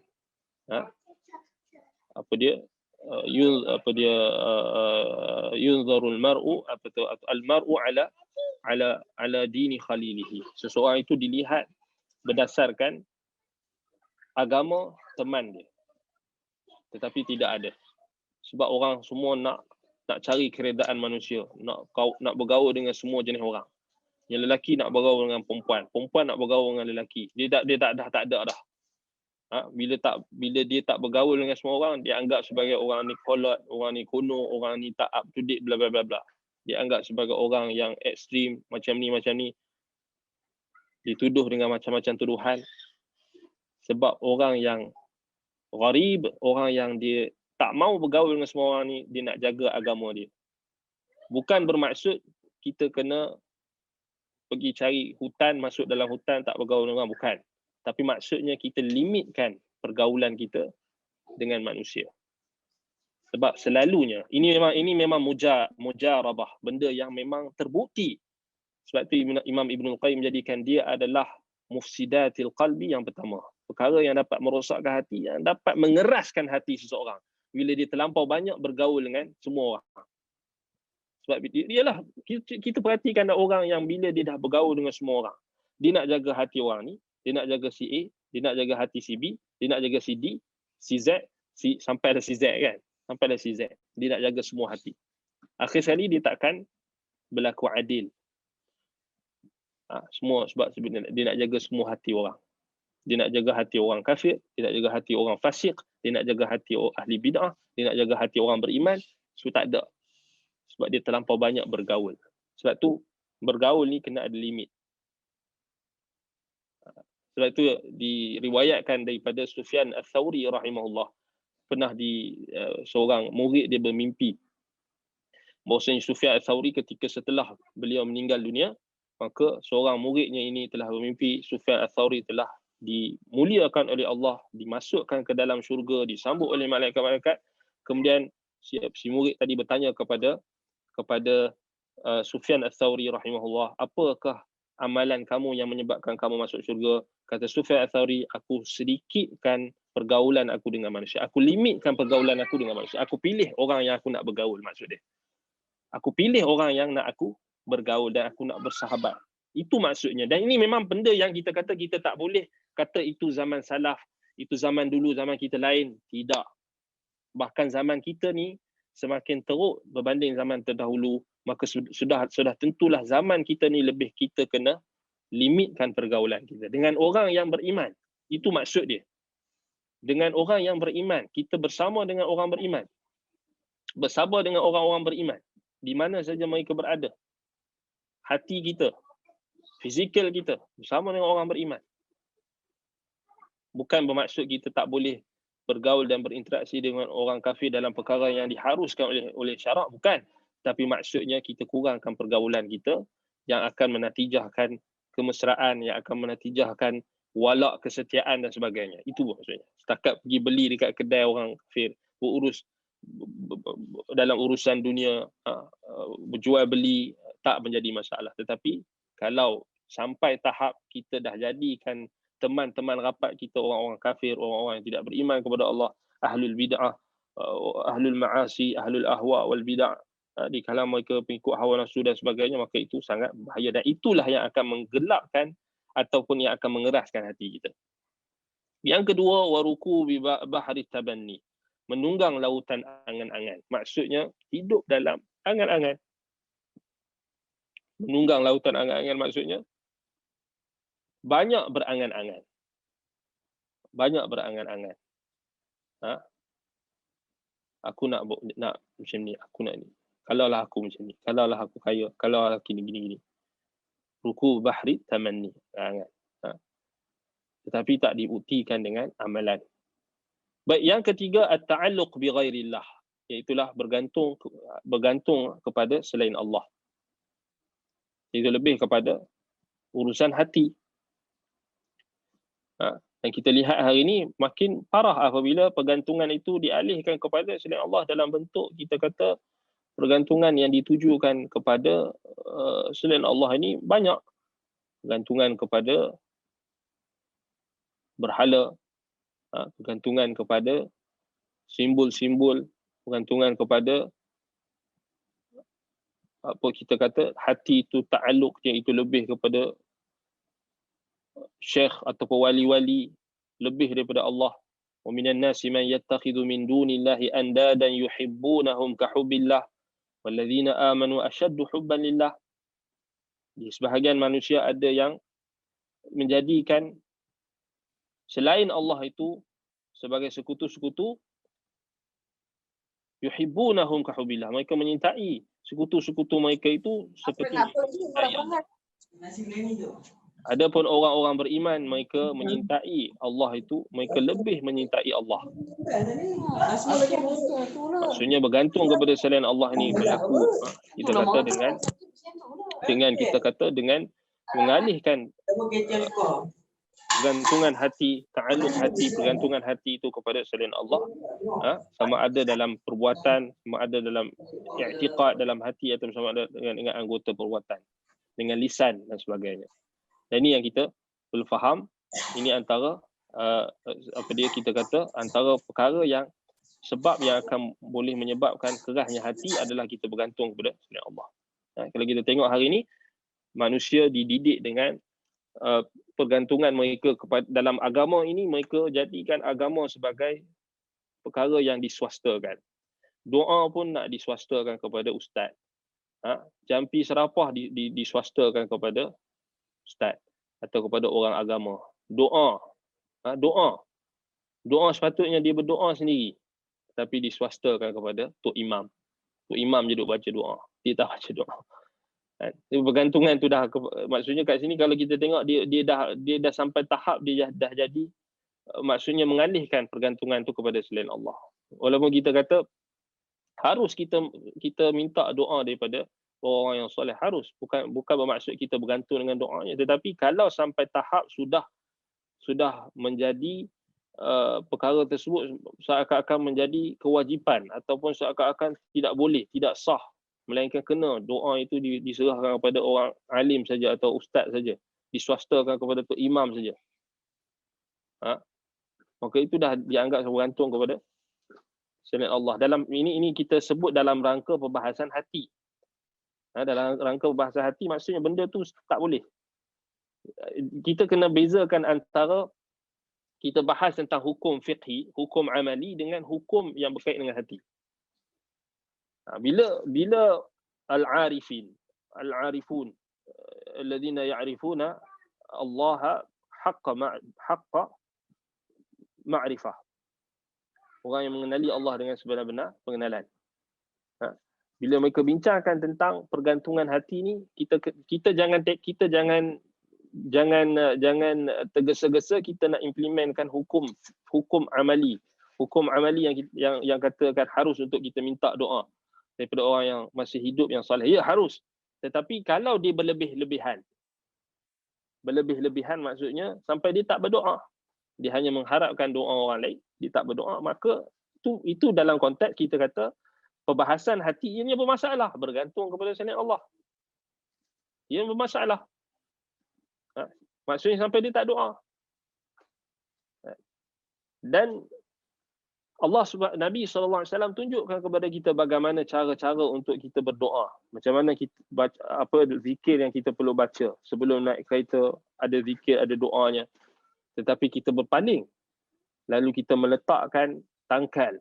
Meletakkan objek dan simbol-simbol yang tertentu dengan mengharapkan perkara tersebut dapat menolak kemudaratan atau dapat mendatangkan manfaat, maka itu juga jelas menunjukkan pergantungan itu telah diserahkan, pergantungan hati itu telah dipalingkan kepada selain Allah. Maka itu antara perkara yang perlu kita faham. Ta'alluq bi ghairillah. Sebab itu Nabi SAW sebut, man ta'allaqa tamimatan faqad asyraka. Barang siapa yang menggantung tangkal, maka dia telah mensyirikkan Allah. Man ta'allaqa tamimatan fala atamma Allahu lah. Barang siapa yang menggantungkan tangkal, tak kira apa bentuknya, bentuk capal ke, bentuk serban ke, simbol apa sekalipun, kalau ianya diiktikadkan dengan iktikad ianya dapat memberi keberkatan atau menolak kemudaratan dan memberi manfaat, maka ianya ada hukum tangkal. Tangkal ni tak semesti benang hitam, tak semesti objek-objek yang berbentuk mistik yang tengkorak ke apa, tak semestinya. Boleh jadi juga ayat-ayat Al-Quran itu dijadikan sebagai tangkal, boleh jadi juga simbol-simbol yang tertentu dijadikan sebagai tangkal. Maka itu kita kena hati-hati. Ia termasuk dalam pergantungan kepada selain Allah. Sebab itu barang siapa yang bergantung kepada selain Allah, maka Allah akan membiarkan wukila ilaihi. Man ta'allaqa ilai syai' wukila ilaihi. Wukila ilaihi. Barang siapa yang bergantung pada sesuatu, maka Allah akan biarkan nasibnya kepada sesuatu yang dia bergantung. Sebab itu bila kita bincangkan tentang perbahasan hati, kerasnya hati, bila kita sudah keras hati kita ni sampai kita dah tak boleh nak berfikir, tak boleh nak berfikir dengan waras, apabila kita melihat perbuatan-perbuatan yang berlakunya disebabkan oleh kejahilan, disebabkan oleh berbuat tokok tambah di dalam agama dan sebagainya, itu kita nampak hal tersebut adalah baik, kita nampak hal tersebut adalah tidak mengapa, asalkan niatnya baik, maka ini sangat bahaya. Menunjukkan, kita kata ianya berpunca daripada hati itu sudah keras, pergantungan itu telah diserahkan kepada selain Allah. Apatah lagi kalau apabila melibatkan pergantungan kepada selain Allah ni, merujuk kepada pergantungan kepada Nabi, pergantungan kepada wali-wali, orang-orang saleh dan sebagainya, menganggap mereka ada sekutu dengan Allah Subhanahu Wa Taala dalam tasrif al-alam ataupun urus takbir alam ini. Mereka mengetahui benda gaib, mereka dapat menentukan rezeki ataupun dapat menurunkan hujan ataupun dapat mengampunkan dosa. Mereka mempunyai share, perkongsian dengan Allah Subhanahu Wa Taala. Itu sudah jelas menunjukkan apabila perbuatan tersebut telah dilakukan oleh seseorang, maka itu tanpa syak lagi ianya adalah antara contoh kerasnya hati seseorang itu. Sebab itu kalau kita balik pada ayat dalam surah Al-Hadid ayat 16 itu, kalau kita buka dalam kitab-kitab tafsir, para ulama salaf memang menjadikan bid'ah dan kesyirikan. Bid'ah itu adalah antara perkara yang akan menyebabkan kerasnya hati. Itu jelas sangat. Sebab itu macam mana kita nak faham bid'ah itu dapat mengeraskan hati, maka rujuklah dalam sejarah umat-umat terdahulu, bagaimana bid'ah, tokok tambah, pengurangan, penambahan yang berlaku melalui tangan-tangan orang-orang agama, melalui tangan-tangan orang-orang yang diberikan kepada mereka Alkitab, tapi mereka berpaling, mereka tidak memahami, mereka tidak tunduk, patuh dengan hati mereka terhadap perintah dan larangan Allah, maka itulah yang menyebabkan kerasnya hati. Sebab itu Allah kata faqasat qulubuhum, maka keraslah hati mereka. Kemudian yang berikutnya, antara sebab-sebab kerasnya hati antaranya kathratut ta'am, banyak makan. Wallahul musta'an. Kita tengok hari ini zaman kita adalah zaman kita diberikan nikmat oleh Allah Subhanahu Wa Taala dengan nikmat yang pelbagai. Sehingga hari ini kita dapat lihat makanan itu adalah benda yang bukan lagi sebagai keperluan, bahkan benda yang dijadikan sebagai satu perkara yang dibangga-banggakan. Bukan lagi keperluan, dijadikan sebagai kebanggaan. Alhaakumut takatsur. Bukan setakat harta benda saja orang hari ini berbangga-bangga, orang berbangga-bangga juga dengan makan dan minuman yang mereka makan. Dan itu menunjukkan apa yang ada di dalam hati mereka, ta'alluq mereka terhadap makanan itu sangat sangat dahsyat. Maksudnya ialah kalau kita tengok sampai tahap makan, ialah subhanallah, kita tengok macam mana Macam mana orang diuji dengan makanan-makanan yang lazat, makanan yang betul kita kata makanan tu halal, tetapi banyak memikirkan soal makanan ini, dia akan mengeraskan hati. Percayalah. Cuba kita puasa kan. Puasa bila kita puasa, bila kita kurang makan, so dia akan mengurangkan, dia akan melembutkan hati. So, puasa ni antara fawaid puasa adalah dapat melembutkan hati. Maksudnya bila banyak makan, bila tak ada langsung kita tempoh yang kita menahan diri kita daripada makanan, maksudnya hari-hari kita makan, maka dia akan menyebabkan kerasnya hati. Dan kalau kita tengok balik, ini antara perkara yang perlu kita perhatikan. Bahkan masuk bulan puasa pun, dia fikir tentang, dah nak berbuka puasa pula. Dia makan time buka puasa tu apa? Dia pulun makan. Sebab itu macam mana kita nak atasi isu banyak makanan ni, maksudnya antaranya berpuasa. Dan antaranya menyibukkan diri dengan kenikmatan yang lebih hakiki. Antaranya ilmu, antaranya ibadat, membaca Al-Quran, menuntut ilmu. Kita tengok ulama-ulama salaf, mereka menuntut ilmu sampai tahap mereka lupa makanan. Sebab itu kelazatan dalam ibadat itu kita boleh capai bila kita buat ibadat, kita lupa makan. Kita menuntut ilmu, kita lupa makan. Tak rasa letih. 2-3 jam dengar ceramah, dengar majlis ilmu, dengar syarahan kitab, Allah terlupa aku tadi tak makan, tak minum. Itu orang yang dah sampai tahap kelazatan dalam ilmu. Tapi kalau kita baru 15 minit dengar majlis ilmu, dah lapar. Sanggup tinggalkan majlis ilmu, sanggup tinggalkan bacaan Al-Quran yang dibacakan dalam majlis ilmu, sanggup tinggalkan perbahasan hadis itu kerana kita nak makan. Tinggal dulu sikit lah, aku pergi makan dulu. Tapi berbeza dengan ulama salaf dulu, mereka kalau baca Al-Quran, kalau mereka baca hadis-hadis Nabi, kalau mereka menuntut ilmu, mereka sampai lupa makan. Sampai tak ingat makan. Sampai tak ada yang tak ingat makan, ada yang sampai tahap waktu makan pun dia masih lagi menuntut ilmu. Makan tu pun masih baca kitab. Maksudnya baca kitab tu lagi lazat daripada makan. Itu cara macam mana kita nak kurangkan makan ni. Kita sibukkan dengan benda yang bermanfaat. Sudah tentulah perkara yang paling lazat sekali adalah ilmu. Ilmu yang paling lazat sekali adalah mengenal Allah Subhanahu Wa Taala. Membahaskan tentang hak-hak Allah, tauhid yang paling tinggi, membahaskan tentang syariat Allah, tentang cara ibadat, cara kita nak mendekatkan diri kepada Allah, cara berpuasa, tata cara berpuasa, rukun puasa, syarat-syarat puasa dan sebagainya. Yang berkait dengan ibadat, maka kalau kita dapat nikmat dan kelazatan dalam tu, insya-Allah kita takkan banyak makan.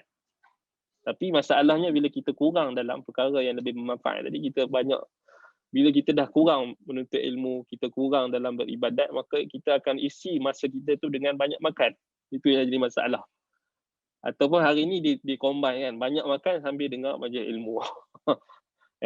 Banyak makan, itu masalah. Masalah kalau setakat kita kata yang penting adalah kathratu ta'am ni, maksudnya banyak makan sehingga menyibukkan diri kita daripada perkara yang sepatutnya kita disibukkan. Perkara yang lebih bermanfaat, bahkan ilmu itu lebih kita berhajatkan kepada ilmu berbanding makan dan minum. Sebab itu makan untuk hidup, bukan hidup untuk makan. Itu kaedah dia. Makan sekadar untuk kita melapik perut kita. Ya, tak salah untuk sekali-sekala kita berlazat-lazat dengan makanan, tetapi jangan jadikan itulah perkara utama. Kalau kita tengok Nabi SAW, bagaimana Nabi SAW dapurnya pernah tak berasap. Nabi SAW bila bangkit pagi, bila Nabi SAW tanya Aisyah ada makanan tak, Aisyah kata tak ada makanan. Nabi kata kalau macam tu aku puasa. So hidup yang simple. So kita tengok Nabi SAW makan pun tak cerewet. Tak macam kita hari ni. Kalau bab makan tu dia memang cerewet gila. Garam tak cukup, ini tak cukup, dia cerewet. Dia punya cerewet. Tapi mai bab agama dia tak cerewet. Mai bab agama, tak apalah, dia ustaz. Asal baik, kita terima. Ini kan benda baik, apa salahnya? Walaupun benda tu syirik, walau benda tu bid'ah, walau benda tu dapat mengeluarkan seorang daripada Islam, dia tak heran lah. Yang penting sedap, yang penting dia sedap dengar, itulah manusia hakikatnya. Bab makan dia cukup jaga. Tapi bab ilmu, bab agama dia tak tengok dah. Apa sahaja yang dia dengar, dia ambil. Ini bahaya. Sebab tu kita kata, banyak makan ni, macam mana kita nak elakkan banyak makan, sibukkan diri dengan perkara yang bermanfaat. Baca kitab, baca buku, menuntut ilmu. Maksudnya makan sekadar. Makan bukan hari-hari kita duk fikir, hanya fikir kita hanya nak makan saja. Contohi ulama salaf, macam mana dia orang sampai terlupa makan. Sebab apa? Sibuk dengan ilmu. Kita terlupa menuntut ilmu sebab sibuk dengan makan. Na'udzubillah. Kita bukan kita kata orang. Sibuk dengan makan sampai terlupa perkara yang bermanfaat. Terlupa ibadat, terlupa untuk menuntut ilmu. Naz'alullah salamatul afiyah. Yang berikutnya itulah kathratun naum, banyak tidur. Sama jugalah makan dengan tidur ni. Bila kita tak isi waktu kita dengan sebaiknya, maka dia akan diisi dengan banyak makan, banyak tidur tadilah. Banyak tidur juga adalah perkara yang akan mengeraskan hati. Dan itu yang akan menimbulkan banyak angan-angan. Dia hanya tidur, banyak mimpi. Mimpi yang daripada syaitan. Mimpi daripada syaitan. Banyak tidur. Kemudian dia akan menatijahkan malas tadi. Malas dalam beribadat. Kerana banyak tidur. So ini antara yang diungkapkan oleh Imam Ibn Qayyim rahimahullah di dalam kitabnya Madarijus Salikin. Baik. Kemudian kita nak tengok merawat. Bagaimana kita nak mengatasi dan merawat kerasnya hati. Yang pertama sekali, yang paling penting, iaitulah menjauhi syirik dan melazimi tauhid. Kerana dengan tauhid sahajalah yang dapat memastikan hati kita tak akan keras. Kerana bila terjebak dalam syirik, maka automatically orang yang melakukan syirik hatinya keras. Apatah lagi telah melazimi syirik. Syirik itu telah jadi darah dagingnya, sebati dengan dirinya. Na'udzubillahi min dzalik. Sebagaimana Allah Taala sifatkan Bani Israel yang mereka yang menyembah patung anak lembu pada zaman Nabi Musa alaihi salam, wa ushribu fi qulubihimul ijla bi kufrihim. Telah apa? Mereka di hati-hati mereka itu telah diresapi dengan kecintaan terhadap penyembahan patung anak lembu, penyembahan berhala disebabkan oleh kekufuran mereka. Maksudnya Allah umpamakan hati mereka itu macam minum. Kecintaan terhadap berhala, kecintaan terhadap penyembahan patung anak lembu, kecintaan terhadap selain Allah menyerap ke dalam hati-hati mereka. Maksudnya sudah menjadi sebati. Jauhkan diri kita untuk terjebak dalam syirik dan menjadikan kesyirikan itu sebagai darah daging kita dan sebati dengan kita. Wal'iyadzubillah. Kerana kita tengok hari ini hakikatnya ada orang yang dia terlampau fanatik dengan kesyirikan, perkara-perkara yang membawa kepada kesyirikan, melampau-lampau di dalam agama yang akhir sekali membawa kepada syirik. Yang kita dah lihat hari ini bagaimana pintu-pintu kesyirikan tu semakin dibuka atas dasar ianya baik, apa salah atas dasarnya ianya tak bercanggah, atas dasarnya macam-macam alasan yang diberikan. Yang penting hanya perbuatan hati, buatlah apa pun asalkan niat baik, dan macam-macam lagi alasan yang diberikan. Sebab tu kesyirikan ni bila dia dah meresap masuk dalam hati, jadilah macam mana apa yang berlaku pada Bani Israel. Sebab itu melazimi tauhid adalah satu cara yang paling ampuh untuk kita merawat kerasnya hati. Bahkan tauhid itu akan memecahkan batu-batu yang berselaput ataupun hati yang sudah keras menjadi batu. Cuba kita tengok bagaimana Umar bin Al-Khattab radhiyallahu anhu pada asalnya seorang yang menentang Islam, lalu Allah Subhanahu wa taala melembutkan hatinya dan menerima Islam. Itulah dengan tauhid. Dengan Umar mendengar ayat-ayat Allah. Dan di situlah tauhid. Berpaling daripada syair, berpaling daripada nyanyian, berpaling daripada segala ucapan-ucapan manusia, lalu mentauhidkan Allah dalam mendengar ayat-ayat Al-Quran. Lalu dia, maksud itulah tauhid, melazimi tauhid.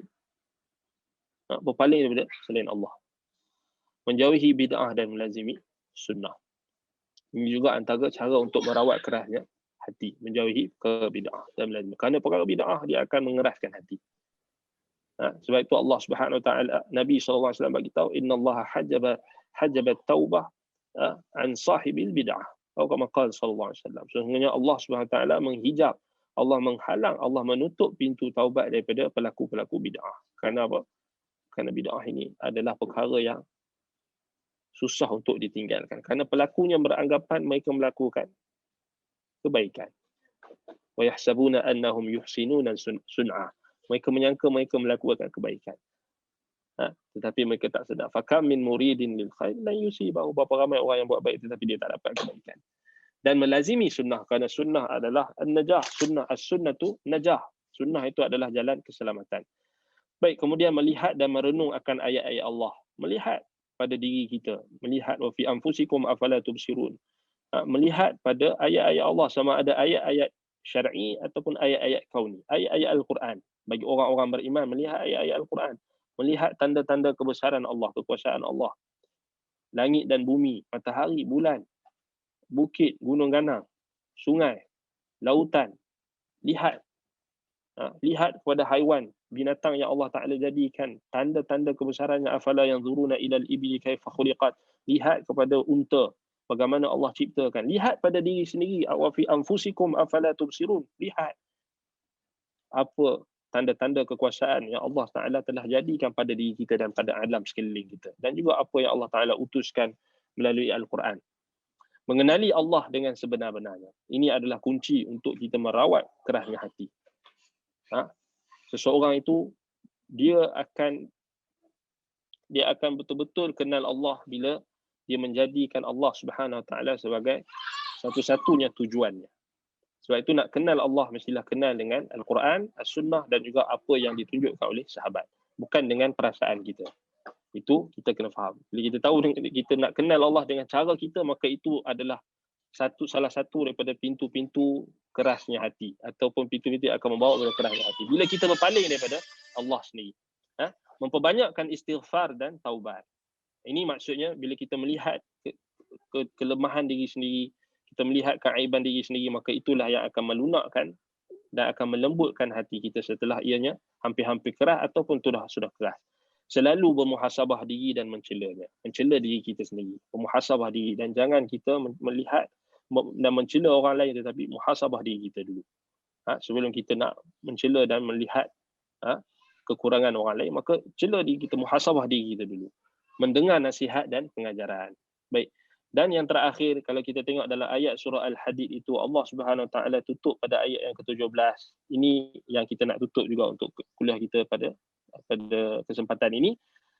Ayat yang ke-17 tu Allah Subhanahu Wa Taala memberikan, yang ayat yang sebelumnya itu Allah Subhanahu Wa Taala memberi ancaman, tarhib, bentuk ancaman. Dan Allah memberi larangan. Ayat yang ke-17 dalam surah Al-Hadid, Allah Ta'ala tutup ayat itu dengan apa? Allah memberikan khabar gembira dan Allah Ta'ala memberi motivasi kepada kita. I'lamu anna Allah yuhyil arda ba'da mautiha. Qad bayyana lakumul ayati la'allakum ta'qilun. Ketahuilah bahawasanya Allah lah yang menghidupkan bumi setelah ianya mati. Dan sesungguhnya kami telah jelaskan kepada kamu ayat-ayat kekuasaan kami, semoga kamu menggunakan akal fikiran kamu. Semoga kamu berfikir dan berakal. Maksudnya, kod mana pun, keras macam mana pun hati seseorang, Allah Subhanahu Wa Taala, dia berhak untuk melembutkan hati orang itu. Dia berhak untuk menghidupkan semula hati orang yang sudah mati. Sebagaimana Allah Subhanahu Wa Taala menghidupkan tanah yang mati, tanah yang kering kontang, lalu Allah jadikan ianya hidup setelah ianya mati. Maka demikianlah juga hati.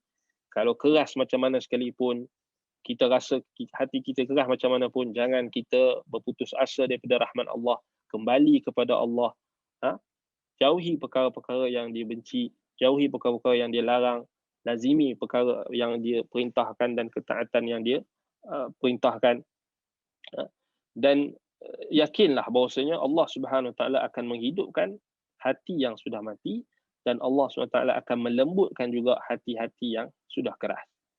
dan berikanlah khabar gembira. Basyiru wala tunaffiru. Basyiru wala tunaffiru. Yassiru wala tu'asiru. Ketika kita menyampaikan dakwah, maka berikanlah khabar gembira dan jangan menyebabkan orang lari, dan memudahkanlah dan jangan persulitkan.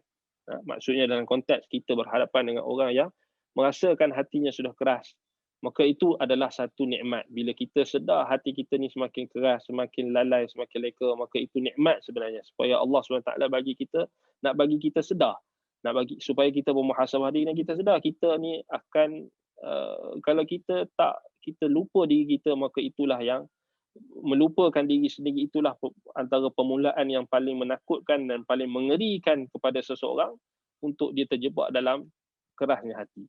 Bila kita sedar hati kita semakin keras, contohnya kita bagi contoh, aku ni dah lama tak dengar majlis ilmu, ataupun dah seminggu aku tak dengar majlis ilmu, rasa macam kita rasa kurang, kita rasa macam agak lalai ataupun agak leka, ataupun kita rasa macam keras hati kita ni, maka ketika itu ketahuilah Allah Ta'ala telah memberikan kepada kita satu nikmat yang tak diberikan kepada selain, kepada orang lain, yang dapat sama macam kita, yang tak dapat macam apa yang kita dapat. Kita ketahuilah itulah nikmat yang paling besar, itulah sedarnya kita bahawasanya hati kita semakin keras bila kita jauh daripada ketaatan.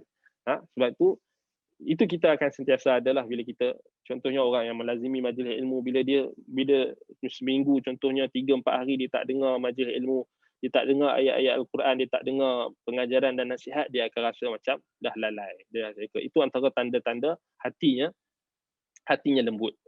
Sebab itu bukan kita nak mendakwa hati kita paling lembut dan sebagainya, tetapi kita berhati-hati, berhati-hati dan kita berwaspada daripada sebab-sebab yang boleh menyebabkan hati kita menjadi keras. Baik, wallahu ta'ala a'lam. Baik, jadi ana rasa cukup setakat itu insya-Allah. Mana kalau rasanya tak ada soalan. Baik, ada soalan rasanya. Baik, kita tengok soalan dengan ringkas. Tak ada soalan. Baik, barakallahu fikum. Jadi semoga Allah Subhanahu wa taala sentiasa memberikan petunjuk dan bimbingannya kepada kita semua untuk sentiasa merawat hati kita, sentiasa memerhatikan hati kita supaya ianya tidak sampai tahap menjadi keras. Semoga Allah Subhanahu wa taala membimbing kita semua untuk melembutkan hati kita sentiasa. Aqulu qawli hadha wa astaghfirullah li wa lakum, subhanakallahumma wa bihamdika asyhadu an la ilaha illa anta astaghfiruka wa atubu ilaik. Sallallahu ala Muhammadin wa ala alihi wa sahbihi wa baraka wa sallam. Alhamdulillah Rabbil Alamin. Assalamualaikum warahmatullahi wabarakatuh.